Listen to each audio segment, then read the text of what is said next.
proche de François-Xavier de Maisons, Samuel Le Bihan a mis en danger sa propre santé financière pour produire son ami. Il vient de revenir avec franchise sur cette période pendant laquelle il a frôlé la ruine. Mon pote, mon frère, mon fidèle.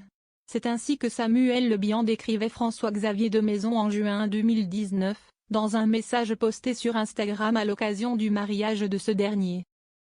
Les deux comédiens sont en effet très proches depuis le retour en France de François-Xavier de Maisons à Paris après avoir vécu à New York. Après avoir découvert de Maisons sur scène alors qu'il n'était qu'un humoriste en devenir, Le Bihan a décidé de le produire, lui qui n'était absolument pas producteur. Et cette collaboration a bien failli le mener à sa perte. Pourquoi Samuel Le Bihan a frôlé la ruine à cause de François-Xavier de Maisons? Interrogé dans le dernier numéro d'Ici Paris à l'occasion de sa nouvelle série Carpe Diem TF1, Samuel Le Bihan est revenu sur cette période où il a failli tout perdre. On en rit beaucoup aujourd'hui mais ça n'a pas été facile. À l'époque, il n'était pas encore acteur et je n'étais pas vraiment producteur. On a fait toutes les erreurs possibles inimaginables. Toutes. Comme louer un grand théâtre vide, a avoué le comédien en précisant avoir partagé les coups durs et le succès avec celui dont il est toujours très proche aujourd'hui.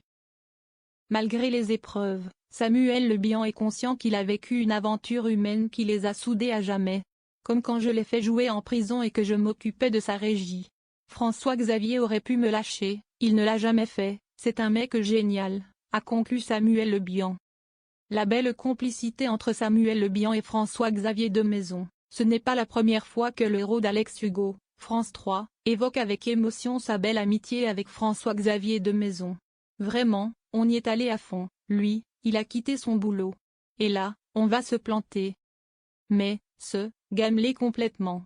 Lui, il reste avec moi. Il aurait pu se barrer parce qu'il y avait des mecs qui commencent à déceler son talent donc on lui fait des propositions. Il dit, non, Samuel a cru en moi, je ne peux pas le trahir. On réécrit son spectacle, qu'on démarre dans une toute petite salle, le lundi soir à 22h. Et 2 ans plus tard, on est à l'Olympia, a confié Samuel Le Bihan en septembre 2024 à Frédéric Lopez.